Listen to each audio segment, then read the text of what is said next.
구분 소유자들은 왜 임기가 지났는데도 계속 관리 업무를 계속하냐, 관리인 선출을 빨리 해야 되지 않느냐, 이런 문제 제기를 했고요. 새롭게 관리인을 선출하기 위해서 저희 이현조 변호사팀과 함께 새로운 관리단 집회를 준비하기로 했습니다. 적법한 관리인이 있는데도 불구하고 참칭 관리인은 자신의 관리인 지위를 확인받기 위해서 추인 결의를 진행했습니다. 그런데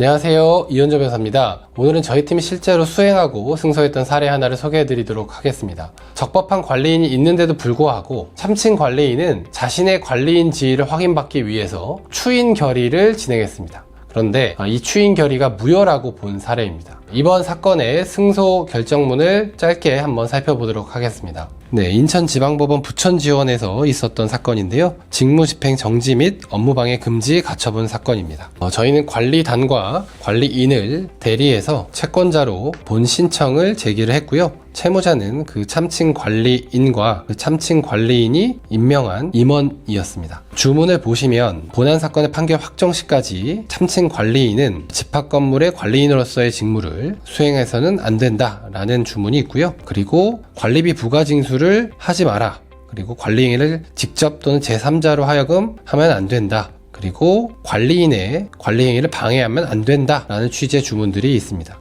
그리고 인수인계를 위해서 관리단 사무에 관한 문서들을 인도하라 라는 주문들도 있고요. 이번 사례의 사실관계는 이렇습니다. 채무자 A는 22년 4월 1일에 관리인으로 선임됐습니다. 그 이후에 임기가 2년이 지난 24년 3월 31일이 넘어서도 계속 관리인으로서 업무를 수행하고 있었습니다. 구분 소유자들은 왜 임기가 지났는데도 계속 관리 업무를 계속하냐, 관리인 선출을 빨리 해야 되지 않느냐, 이런 문제 제기를 했고요. 이런 문제 제기에 따라서 25년 3월 9일에 관리단 집회를 개최하고 채무자 A가 또 단독 후보로 출마하고 관리인 선임 찬반 투표가 진행이 되었습니다. 그런데 여기에 찬성한 구분 소유자들이 전체 과반수에 미치지 못했습니다. 그래서 채무자 A의 관리인 선임 안건은 의결 종족수 미달로 부결이 되었습니다. 그럼에도 불구하고 채무자 A는 자기가 과반수가 넘게 동의를 받아서 관리인으로 선임됐다 라고 일방적으로 발표를 하고 공고를 한 후에 계속 관리인으로서의 업무를 수행하고 있었습니다. 여기에 대해서 구분 소유자들은 매우 큰 문제의식을 느꼈고 이런 채무자 A의 불법적인 지위를 확인하고 새롭게 관리인을 선출하기 위해서 저희 이현조 변호사팀과 함께 새로운 관리단 집회를 준비하기로 했습니다. 구분 소유자들은 5분의 1 이상의 동의를 받아서 관리단 집회를 새롭게 소집 개최를 하였고요. 관리단 집회에서 채권자 B가 관리인으로 선출되었습니다. 채권자 B와 구분 소유자들은 채무자 A에게 관리 행위를 중단하고 인수인계를 하라고 요구하였습니다.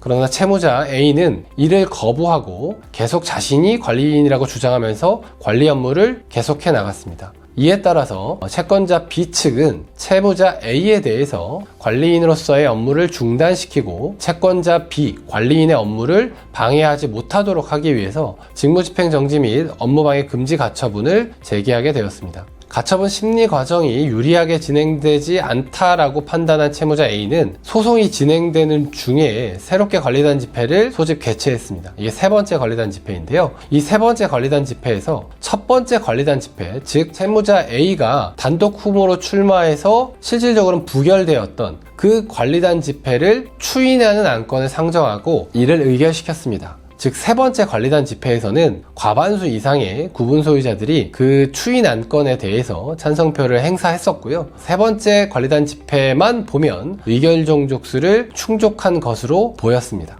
채무자 A는 세 번째 관리단 집회에서 첫 번째 관리단 집회를 추인했기 때문에 자신의 관리인 지위가 유효하게 인정된다고 주장했습니다. 그 주장의 근거로 이런 대법원 판례를 제시했는데요. 그 대법원 판례를 같이 보겠습니다. 밑줄 그은 부분을 중심으로 보겠습니다. 새로운 관리단 집회가 무효인 당초의 관리단 집회 결의 후 새로 소집 권한을 부여받은 관리인에 의해 소집된 것이어서 무권리자에 의해 소집된 관리단 집회라는 사유는 원칙적으로 독립된 무효 사유로 볼 수 없다. 이런 법리인데요. 이 법리를 이 사안에 적용해 보자면 첫 번째 관리단 집회가 무효여서 채무자 A에게 관리인 지위가 인정되지 않아서 세 번째 관리단 집회를 소집할 권한이 채무자 A에게 없었다. 설사 그렇다고 하더라도 세 번째 관리단 집회에 존재하는 소집권자에 관한 절차상 하자는 원칙적으로 독립된 무효 사유가 아니기 때문에 제3차 관리단 집회는 그 유효성을 인정해야 한다.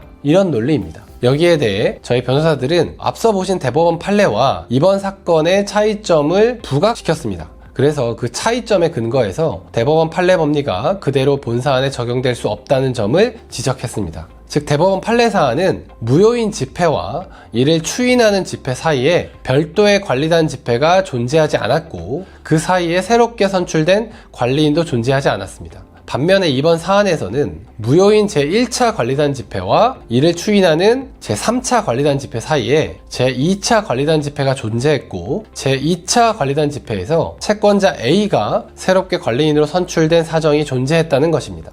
이렇게 관리단 집회를 둘러싼 핵심적인 사실관계가 다르기 때문에 대법원 판례 법리가 그대로 적용되는 것이 매우 부당하다, 이런 주장을 적극적으로 펼쳤습니다. 이번 사건의 쟁점은 이렇습니다. 채무자 A를 관리인으로 선출한 첫 번째 관리단 집회가 무효이고 채권자 B를 관리인으로 선출한 두 번째 집회가 적법하고 유효한 경우에 세 번째 관리단 집회에서 첫 번째 관리단 집회를 그대로 추인하는 안건이 의결되었다면 세 번째 관리단 집회에 존재하는 소집권자의 위법이 독립된 무효 사유인가 아니면 독립된 무효 사유가 아닌가, 이게 쟁점이었습니다. 요약하자면 대법원 판례 법리를 그대로 이번 사안에 적용시키는 게 맞느냐, 이것이 쟁점이었던 것입니다. 법원 판단에 대해서 구체적으로 살펴보겠습니다. 재판부는 저희 변호사들의 주장을 모두 인용해서 이런 판단을 하였습니다. 이 사건 가처분 결정문을 보겠습니다. 10월 10일자 관리단 집회 결의의 효력. 이 10월 10일자 관리단 집회가 세 번째 제3차 관리단 집회였습니다. 10월 10일자 관리단 집회 소집 당시인 25년 10월 1일경 이 사건 건물 관리단의 관리인은 채권자 B였으므로 채무자 A가 이 사건 관리단의 관리인으로서 소집 개최한 이 세 번째 관리단 집회는 소집 권한 없는 자에 의해서 소집된 관리단 집회다. 그래서 이거는 중대한 절차상 하자여서 모두 무효다, 이렇게 판단을 했고요. 그리고 대법원 판례 법리를 적용하는 데에서는 이렇게 판단을 했습니다. 대법원 판결의 법리는 집합건물 관리단 집회에서 무효인 관리인 선임 결의가 있은 이후에 그 효력을 추인하는 결의가 이루어지기 전까지 새로 적법하게 선임되어 관리단 집회 소집 권한을 가지는 관리인이 없었던 사안에 관한 것이다. 그렇기 때문에 그 사이에 새로 적법하게 선임되어 관리단 집회 소집 권한을 가지는 관리인이 존재하는, 즉 채권자 B가 존재하는 이번 사안과는 다르다. 그래서 대법원 판결의 법리가 적용되지 않는다, 이렇게 판단을 했습니다. 즉 대법원 판례 사안은 무효인 관리단 집회와 그 추인 결의가 있었던 관리단 집회 사이에 새롭게 관리인으로 선출하는 별도의 관리단 집회가 없었던 사안이었습니다.